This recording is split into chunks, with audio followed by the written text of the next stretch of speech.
The views and opinions expressed by contributors on the Spoon River Gothic podcast are their own and do not necessarily reflect the position of the host.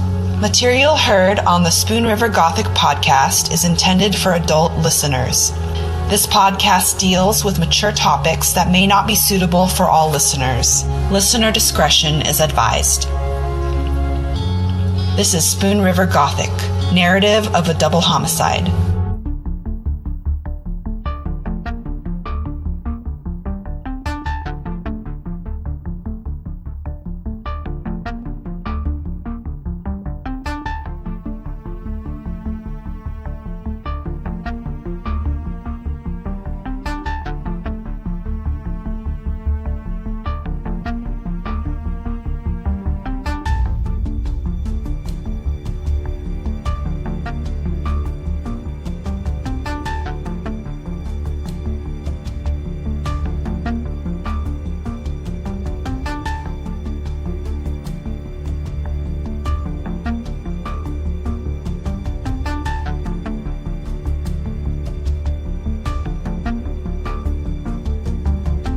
Chapter 49.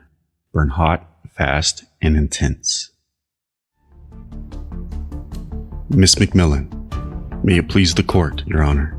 Ladies and gentlemen of the jury, good afternoon. You know, I intended to start my presentation this afternoon by thanking you, and I think maybe I really should apologize. I know this has been a long day for you, and I have been patiently waiting to get my turn at bat, so if you could be patient just a little longer, this will be over this afternoon. You know, I started this trial when I first spoke to you in my opening by thanking you for what I knew would be a real commitment to listen to all the evidence in this case. Not just evidence of one side or the other, but everyone's. And your attention in this case has far exceeded my expectations. You know, many people are called to serve on juries, such as you are all doing, but few people are called to do what you have done in this case. And you are unique. Few people are asked to give up almost an entire month of their lives with their family, work, and community to see that our justice system really works as it should. And you 16 people did exactly that. I told you in the beginning that anyone can be charged with a crime, and the only way to combat that charge is to ask reasonable, committed people like yourselves to come together, listen to the evidence, follow the law, and finally make a considered judgment. I'm sure that you already agree, as I suggested in the beginning, that this process is often tedious. You had days and days of listening to testimony, sometimes simply waiting when other things had to be done, and sometimes this process is even painful for you, and for that, we are all sorry. You know that your most difficult task, though, yet remains, and you have listened to the evidence. You will soon be instructed on the law, and finally, it will be your turn to judge, and that is not an easy task. Because I think from birth, most of us are taught not to judge our fellow human beings, and yet that's what you will soon be asked to do. We appreciate and thank you so much for the seriousness and the attention with which you start this task. This is my only opportunity to speak with you about what I think the evidence has proved, and more importantly, failed to prove over the last several weeks. First, let me say this, that your recollection of the testimony and the evidence in this case is the best. That has been your sole jobs. So if I say something or the prosecution argues a fact, and you have a different memory of it, please trust your own memories, because they are the best. While your burden is a heavy one in this case, don't forget that the reason that our system asked 12 people to come together from different walks of life to act as jurors in cases like this is because we want you to bring common sense in your own life's experiences to this job. If we believe that professionals or experts could better make judgments like this, we would train professional jurors. But again, we are looking for the common sense and everyday experiences of ordinary citizens to make these kind of judgments. You know the state spent days in their case proving to you that 2 people died. We acknowledged that from the beginning. And no one, ladies and gentlemen, disagrees that these were 2 tragic deaths. But that is not the issue in this case. The issue is how did these people die, and who, if we can tell, is responsible.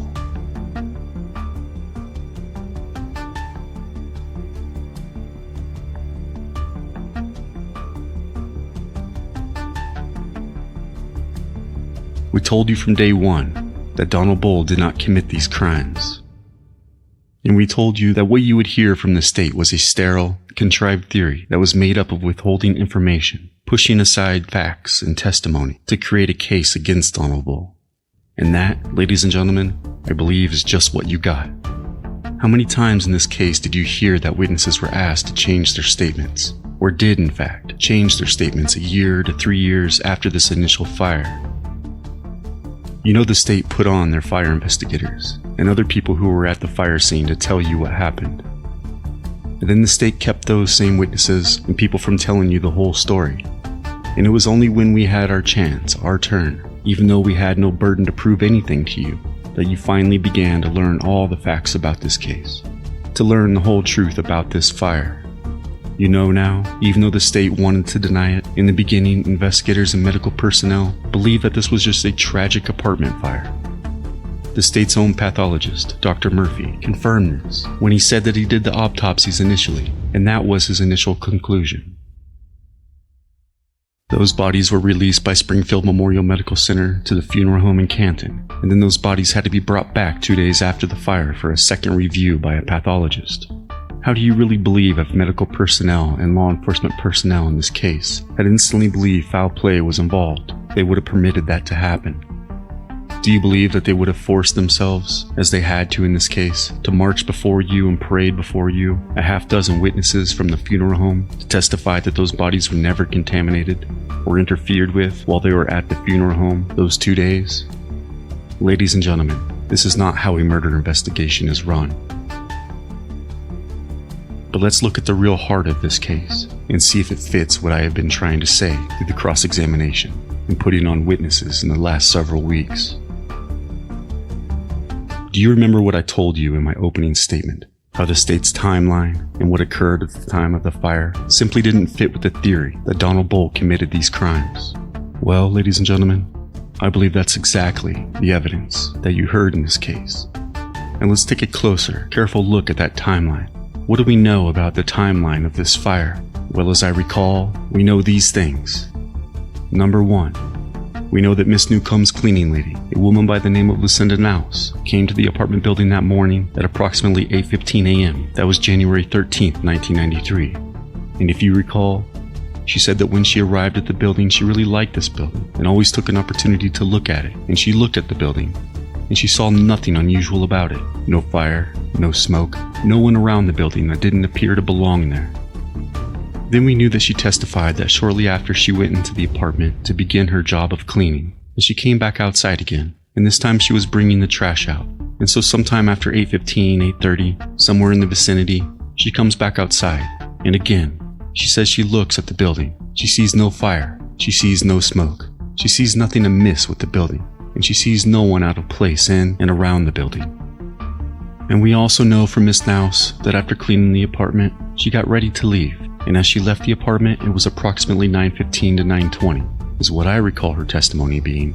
And at that time again, she looked at the building, and she saw nothing wrong, no fire, no smoke, no evidence of anything amiss. But she did see one other thing. She saw David Haynes arrive at the apartment building at that time. Now we also know that David Haynes, after arriving at the apartment building, did something too. He called an employee at the National Bank of Canton, a lady by the name of Hazel Brown. And Miss Brown testified to you here, and according to her testimony, she says that at approximately 9 to 9:10 a.m. that morning, David Haynes called her, supposedly from Miss Pauline Newcomb's apartment, but we don't know that for sure. What we also know for sure is that at approximately 9:30 to 9:31, David Haynes called the police department, not the fire department, the police department. And we also know from the testimony of Mr. Max Scott, again another employee of the National Bank at Canton, that he says he called the Tompkins apartment somewhere around 9:27 that morning, and then he went to the apartment sometime after that. Now during all this time, up through 9:30, 9:31 on the morning of January 13th, no one has reported seeing a fire, smoke, or anything amiss in that building.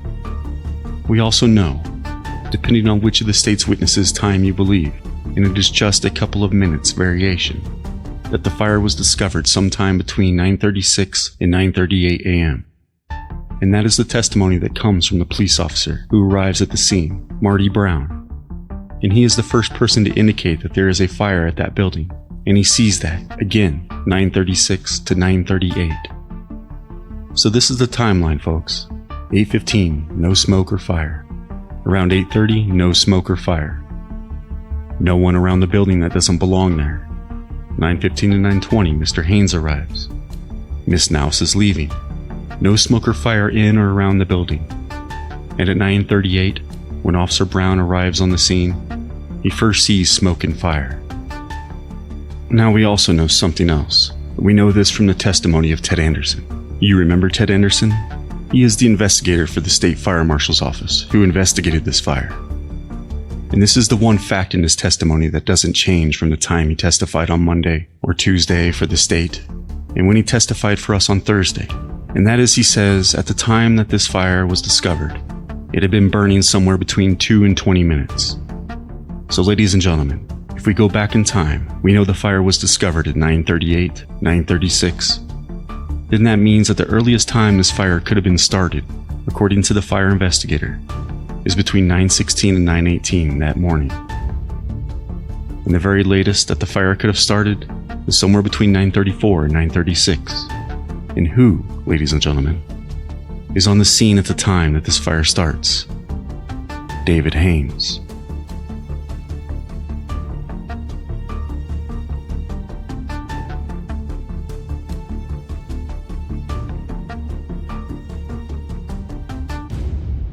And what do we know that Mr. Haynes did? Well, we know a few things for sure. We know he broke the glass in the front door, glass that fire investigators Stanko and Anderson both agree was broken before the fire started, or in the early stages of the fire. And why do they say that? Why do they know that? Why do they draw that conclusion? Well, 2 reasons. Because there is no crazing of the glass, and there is no burnt-on heavy film of smoke that all fire investigators would agree would have been there had the fire been blazing before the glass was broken. Now you remember that Investigator Stanko, I think Mr. Stone, showed you some books. Pictures there. Didn't talk in his testimony to the state about any of this crazed glass, or glass that was broken prior to the fire starting. That, ladies and gentlemen, you only heard and you only got on cross-examination from us. We also know some other things that David Haynes did that morning. We know that he pulled an air conditioner out of the kitchen window. We also know that he went around to the north side of the building, of course, and he broke out windows in the back bedroom, and he broke the glass in the front door of this apartment. And what would all of those activities do? Well, every one of them would do this. What do you need for a fire? Fuel. Oxygen. Well, it would give that fire plenty of air to burn. Burn hot, fast, and intense.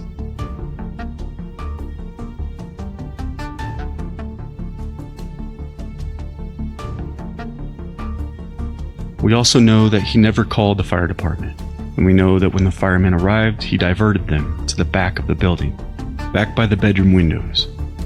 And there we heard Fireman Stanko testify that he and other firemen attempted to get in those back bedroom windows, and in fact did.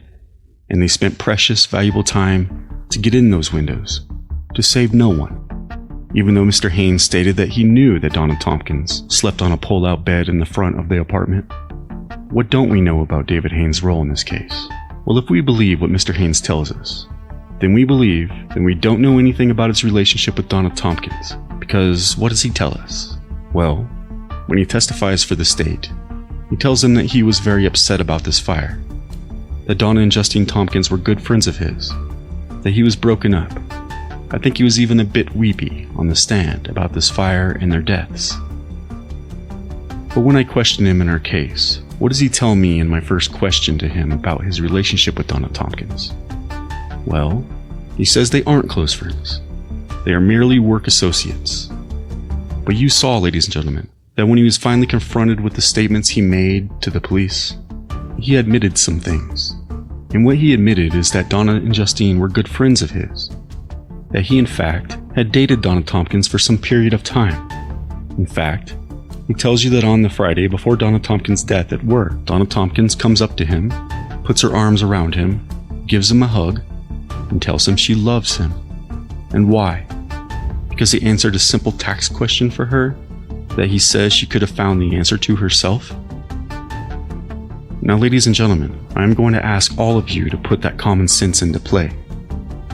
When is the last time that a casual acquaintance at work came up to you, put their arms around you, gave you a hug, told you that they loved you because you answered a simple question for them that they could have found themselves?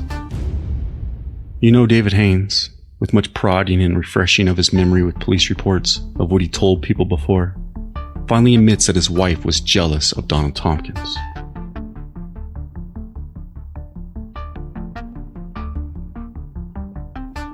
And there are some other things that we don't know about David Haynes' activities on January 13, 1993. We don't know for sure whether he went into that apartment, as he claims, after he broke that glass and opened the door.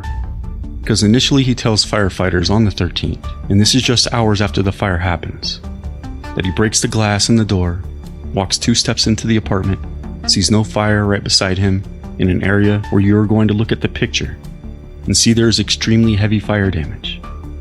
One of these areas that firefighters and investigators say was an initial origin point of the fire, but he doesn't see that. All he sees is a glow across the room. He also tells investigators on the day of the fire that when he is at the door breaking the glass, he feels no heat, sees no smoke, no evidence of fire until he walks into the room and sees that orange glow across the room. Now on January 17th, 4 days after the fire, he has a conversation with Special Agent Kedzer of the Illinois State Police. And there are a number of interesting things that Mr. Haynes says on that particular day. Do you recall that he initially tells Agent Kedzer when Agent Kedzer says, "Tell me what happened in the fire. Give me your description." Well, the first thing he says, he starts by saying the fire started on Tuesday night. Now, ladies and gentlemen, if you're going to deflect suspicion away from yourself, you don't want that fire starting at the very moment you're at the apartment. Mr. Haynes also at this time doesn't know another fact. He doesn't know from Ted Anderson yet that Anderson has already decided this fire had to start within 2 to 20 minutes before it was discovered at 9:36 or 9:38. And Mr. Haynes tries to help his case further when he's talking with Agent Kedzer by saying this.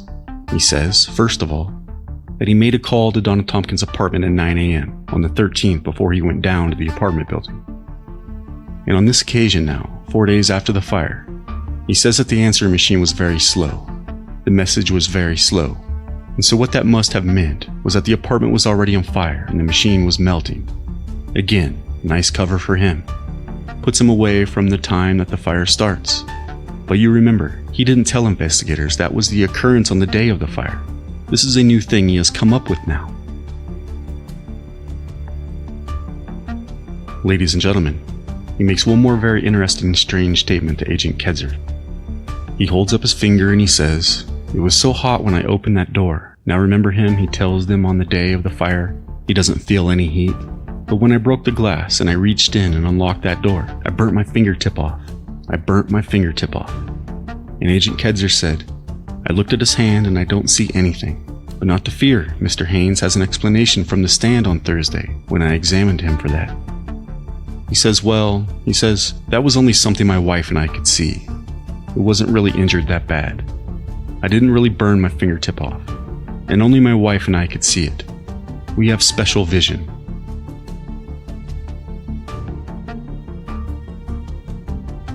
Now, ladies and gentlemen, are these all the stories that Mr. Haynes tells? No. No, I am afraid not. Because 4 days after his conversation with Agent Kedzer, now 8 days after the fire, he has another lengthy conversation with Ted Anderson of the State Fire Marshal's Office and Canton Police Sergeant David Ayers. And at this time, Mr. Haynes tells Anderson and Ayers that again when he breaks that glass in the door and walks in, he sees no evidence of fire. He feels no heat, sees no smoke. He walks 2 steps into the room, still sees no fire right beside him at that doorway and only sees that orange glow across the room. And on this occasion, because it didn't work, 4 days earlier with Agent Kedzer, he doesn't mention anything about his burnt fingertip. Now Mr. Anderson testifies to you, and finally Mr. Haynes admits this, that Anderson told him 8 days after the fire that the story that Haynes was telling about walking into this apartment was absolutely impossible. That in fact, had Mr. Haynes done what he had claimed to have done, would have been overcome by the smoke in that apartment, or there would have been a backdraft, which would have blown him out of the room.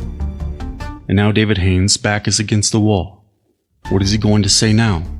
What is the explanation? So after being confronted with this by Investigator Anderson, he simply gives up and says, well, maybe I didn't walk into that room after all. And at that point, Investigator Anderson says to David Haynes, this wasn't intentionally set fire by the use of flammable liquids. And with that, Agent Anderson leaves the room, leaves Mr. Haynes alone with Sergeant Ayres. And David Haynes, thinking maybe another explanation will help me out in this case, volunteers this information to Sergeant Ayres. Well, maybe when I called the apartment that morning at 9, I set off a booby trap. And if you don't believe that, then he tries this.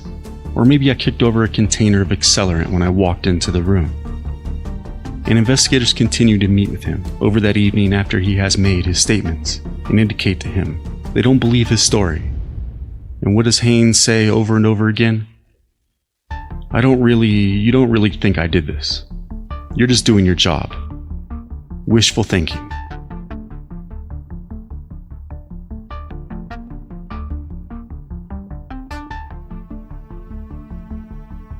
Ladies and gentlemen, the state says that David Haynes is a great guy, a lawyer, a banker, went to school in the GI Bill, a family man.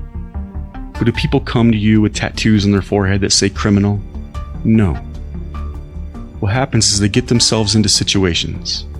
Sometimes they panic, and they do terrible things, and then they have to try and cover it up. You know David Haynes admitted on this stand that he told his next-door neighbors, Carolyn and Clayton App, why someone put Donna and Justine on the bed together. He said to hide the evidence. Then, of course, again in his usual manner, he wants to try to explain this statement away. And so he's good at these kind of explanations. You know, he likes to talk. If you watch him testify, both on direct and then when we put him on in our case, he is a lawyer, and he thinks lots of words will serve him better than a few. But this time fewer words might have served him better. How can we believe any statement that Mr. Haynes makes to us?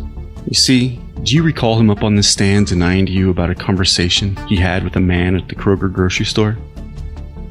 A conversation in which he is to have said, I'm glad she is gone. I was having an affair with her. I know how the house burned, and I know who did it. You heard Michelle Jackson, the clerk at the Kroger grocery store, who said that she heard those words. And she also says that the only way that she knows David Haynes is he was a customer of hers at the Kroger grocery store. Although she identified him here in court on Thursday, seen him in the hall, seen him come in here to testify just earlier in the morning. You also heard her say exactly what words she overheard. And what is her reason to be here? None, other than she is a good citizen, doing her job, telling what she heard, telling police what she knows. She didn't get any reward in this case, and her husband reported this information just as soon as she heard it and reported it to him. Now, the fact that police didn't come out for several weeks and question her about it wasn't her fault. And again, ladies and gentlemen, when the police and prosecutors decide to change tracks and go after Donald Bull instead of a well-known banker in this case, they go back to Michelle Jackson, back in April of 1994, a year after this fire, a year after her earlier statement. And they try to get her to say that maybe she heard those words out of context, or she didn't understand what Mr. Haynes was saying. And she said, well, maybe that is true. I don't know what his intention was. I can't read his mind. But I do know the exact words I heard. I'm glad she's gone. I was having an affair with her. I know exactly how the house burned, and I know who did it.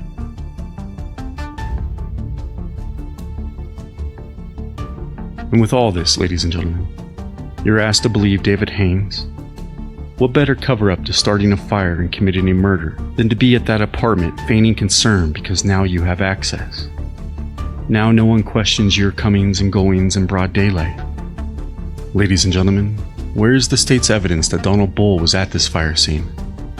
If you believe that Donald Bull committed this murder and arson, then you have to speculate and then, beyond a reasonable doubt, believe that he was in that apartment again between 9:16 a.m. and 9:36 a.m. with David Haynes knocking on doors, breaking windows, opening doors, stepping into the apartment, and yet in broad daylight, with only one door which leads to the front of this apartment into the street. Exit out of that door, Donald Bull has to set that fire in that apartment during that time frame. walk out of the front door in broad daylight with a can of accelerant in his hands, because no can is found inside the apartment, walk away from that apartment, unseen by all the people that you have heard testify. See David Haynes and all his activities between 9:16 and 9:36 a.m. that morning. Reasonable doubt? This is just plain unbelievable. But I'm sure that the state will attempt to change and twist the evidence once again, pushing the evidence aside, and try to convince you that because that's what this case has been all about from day one.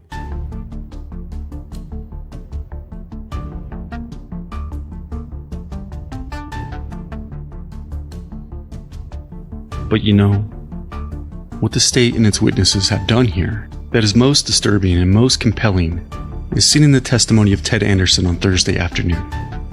Ladies and gentlemen, even if I didn't know prior to his Thursday afternoon testimony that Mr. Anderson, after 3 years after this fire, would change his entire theory of how this fire started.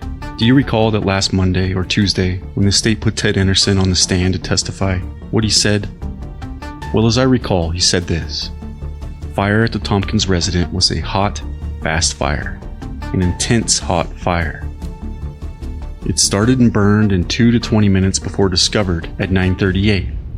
He also said there were 2 points of origin: the bed and an area by the front door, the door that Haynes supposedly walked into.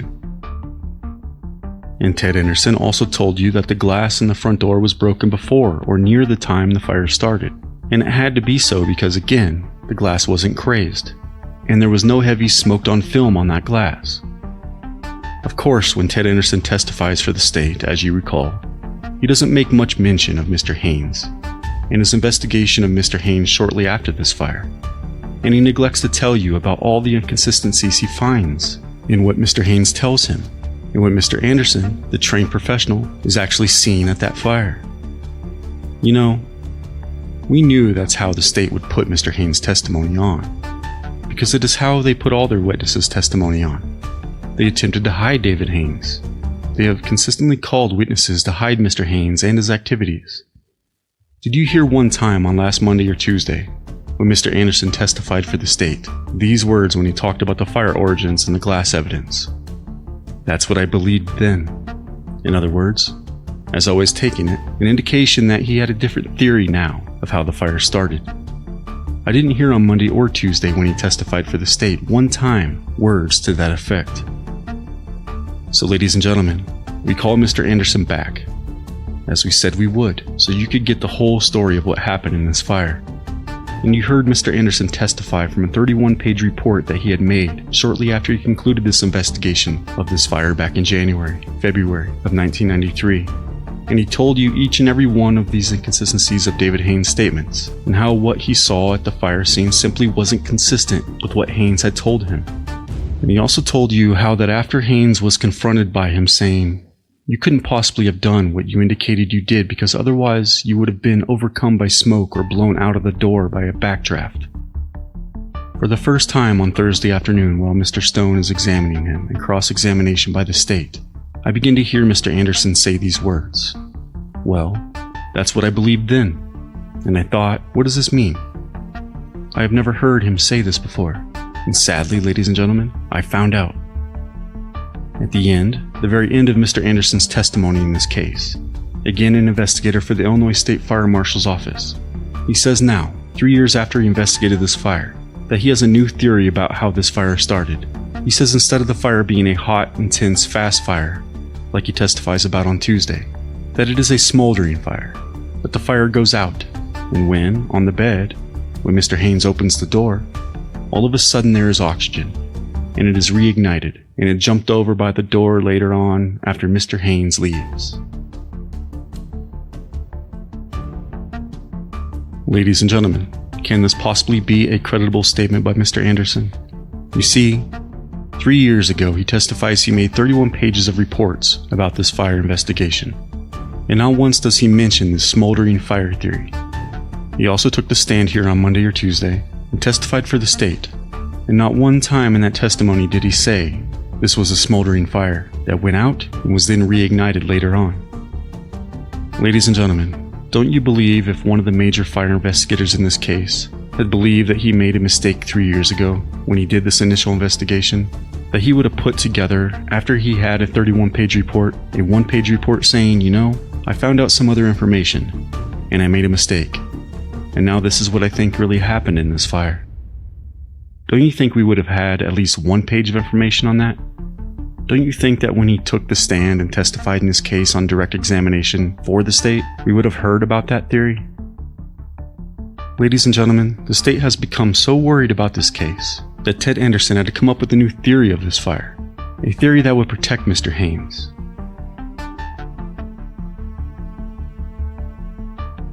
You also heard in this fire testimony from Mr. Pat Burns, a longtime fire chief and fireman for the city of Chicago, Cook County Fire Department. And what does Mr. Burns tell you? I'm not going to go through every bit of his testimony with you, but this is basically what he says. He says, I know all these officers. I know the ATF guys. I took a long look at the reports that all of them had prepared, including Mr. Anderson and Mr. Stenko. And those guys did a fine job, and the conclusion they made in this case, in the beginning in those 31 pages of reports, they were dead on. That is exactly how that fire started. Now the only thing I heard him say different is he said, I don't believe there were 2 separate origins of fire. I believe it was basically one large origin of fire, and that accelerant had been poured on the bed. It had been poured by the door. Whoever set that fire went out the door, tossed a match, or whatever was used to light it there at the door and left. Because if they hadn't, that person would have been caught up in the fire. And if they lit a fire by the bed and had accelerant by the door, they would have been caught up in the middle of those 2. I think that is the only thing he says different in this. But he again says because of what he saw. It was a hot, fast, and intensely burning fire. Do you recall how his testimony, the state attempted to disregard it, attempted to get Mr. Burns to say that actually, this could have been a smoldering fire, and that they question and they say, when Mr. Haynes pulled that air conditioner out of the window, out of the kitchen area, and that column of black smoke came out, wouldn't that indicate that that was a smoldering fire instead of a hot, intensely burning fire? And you heard Mr. Burns. He said, no, absolutely not, just the opposite. What he really says is that that is evidence. That smoke coming out of the window is evidence of open burning of an intensely hot, fast burning fire. Ladies and gentlemen, this testimony on Thursday afternoon by Mr. Anderson is the clearest example of what I have been telling you from the beginning in this case. The state has had to manipulate their evidence to fit their theory of this case that Mr. Bull committed these crimes.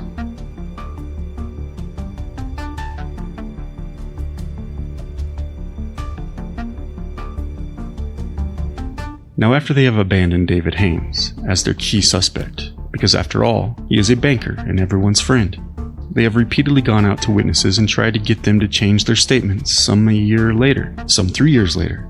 And why do they do this? Well, they do it because they are desperate. They are desperate to convict Donald Bull. You're supposed to be able to believe in the good guys, the police officers, fire investigators. We want to believe in them, and now they make it so impossible, and they wonder why we all become cynical. The state doesn't want to focus on what happened at this fire scene because there is too many unanswered questions, and there is no evidence to connect Donald Bull to this scene. So how do they make their case?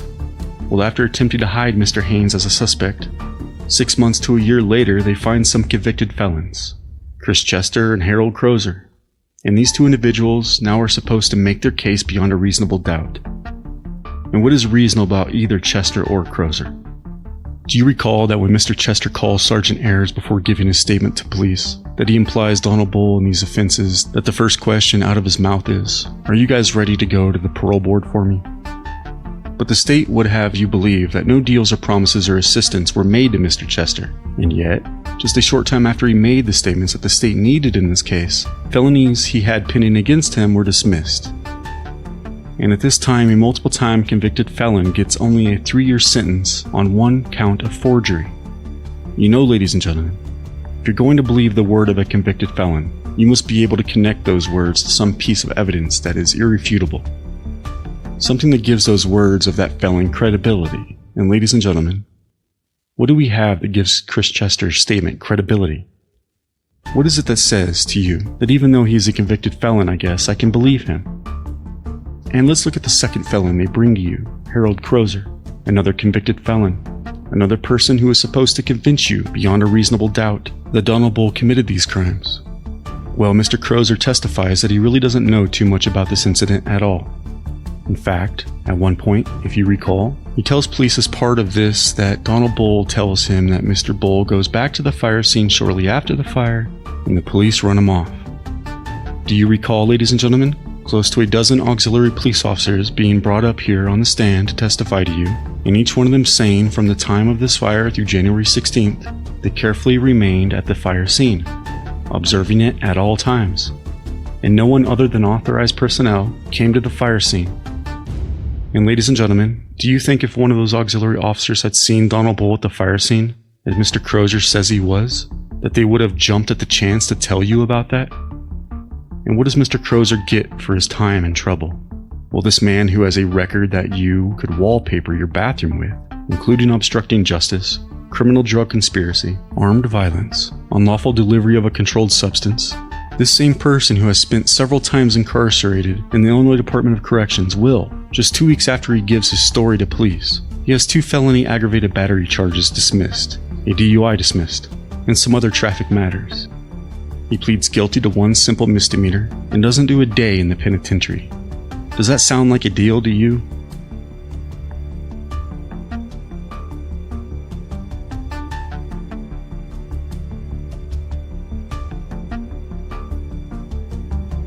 Ladies and gentlemen, there has been a lot of talk about DNA evidence. And if you recall, the state doesn't like Dr. Ostrowski, do they? Well, maybe the reason they don't like him is because Mr. Metzger and Mr. Franks are just a little bit intimidated because Dr. Ostrowski is the person with the PhD in molecular and population genetics. I think he has a master's in one and a PhD in the other. And we know that those 2 areas of genetics are what make up DNA testing. Now, in this case, you heard a lot about DNA evidence, and it is interesting evidence. Do you remember I told you in my opening that after you heard about the DNA evidence, instead of believing that it was 100% absolute, you might have some questions? Well, after I listened to all the testimony on both sides, that is certainly what I was left with. But I am not a scientist. You know, Mr. Metzger, who was the state's expert, and Dr. Ostrowski, who was our expert, agree that if you are going to do an appropriate DNA profile, you ought to run all the samples on the same gel, and that's something everybody agrees with. And the reason that you ought to do that is because they are going to run at the same speed. You're going to get an actual look to determine if you have an actual match. Now they want to tell you, well, the reason we didn't do it is because it was impossible in this case. We didn't have enough DNA, but they had a second swab, so that doesn't cut water here. You heard both experts also testify that DNA evidence isn't a fingerprint. It isn't an exact science. As Mr. Crozer, remember him, DNA expert to the stars, says, what is a probability? If it tells you anything, if there is even a match, it simply tells you that 1 out of so many people could possibly fit this profile. You also heard both of these experts testify about how the proper way is to do the testing, again, running all samples on this same gel. Also, doing a test for band shifting.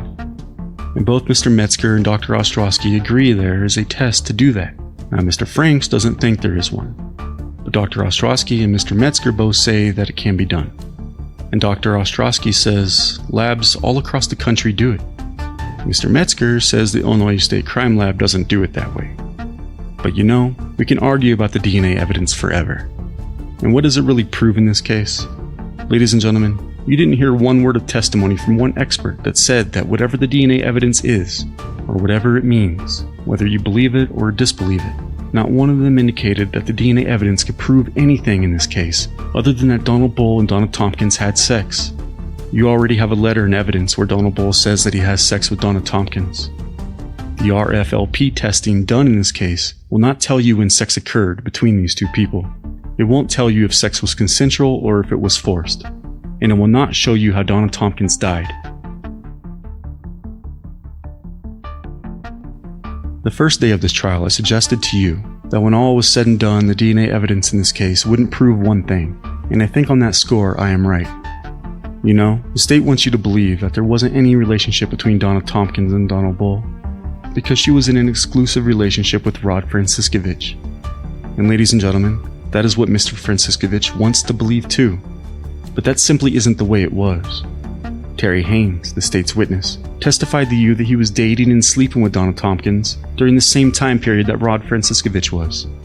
And you also know from testimony of Iona Price that during this same time period, Donald Bull and Donna Tompkins were attracted to one another, and we also know that Donald Bull and Donna Tompkins knew one another. He sold her a couch. He had received a call from her around Christmas time at the place where he worked. Mike and Iona Price are mutual friends of both of these people, and they both had been at their house on at least one occasion. And Donald Bull had Donna Tompkins' unlisted telephone number in his wallet. But the state wants you to believe here that Donald Bull was a virtual stranger to Donna Tompkins, that she would never have voluntarily had contact with him. But you know, ladies and gentlemen, from the testimony in this case, that Donna Tompkins was in the habit of allowing men to come to her apartment late at night and spend the night. You also know that from the letter Donald Bull says he had sex with Donna Tompkins late Sunday night, early Monday morning, the same day she worked the Elks Christmas party.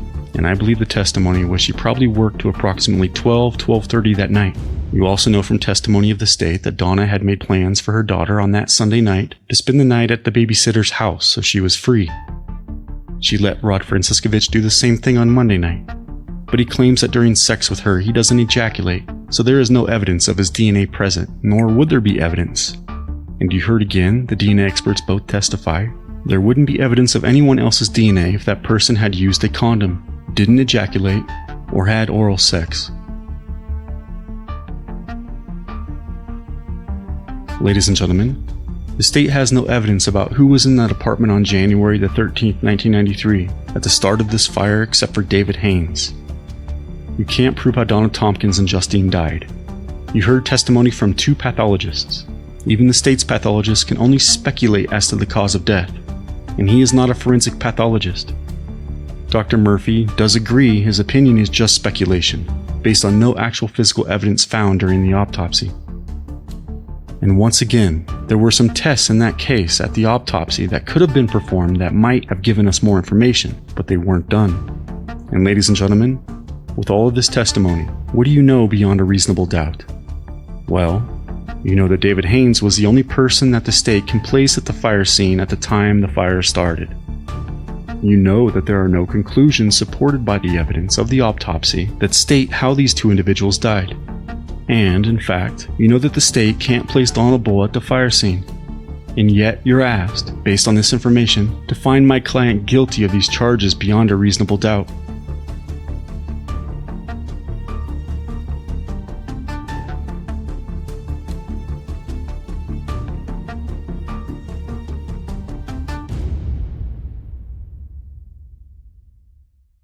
Ladies and gentlemen, in closing, do you recall the first day of this trial?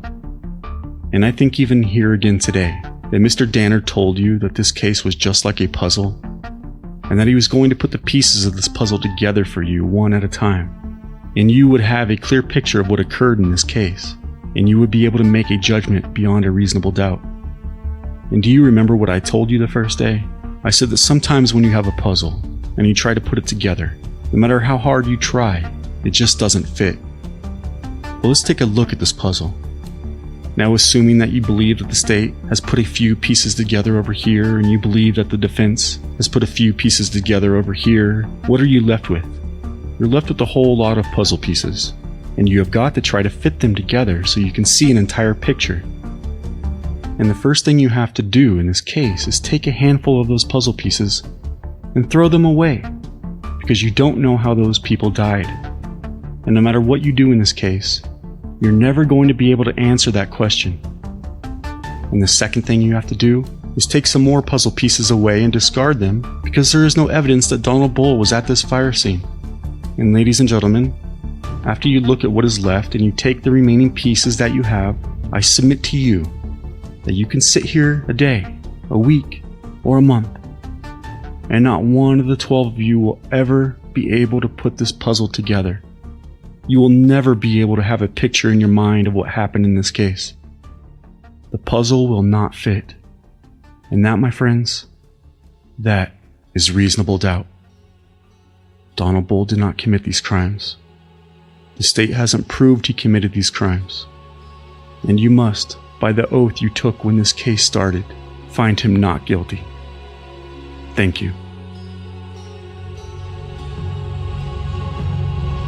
I'm Cory Zimmerman, and this is Spoon River Gothic.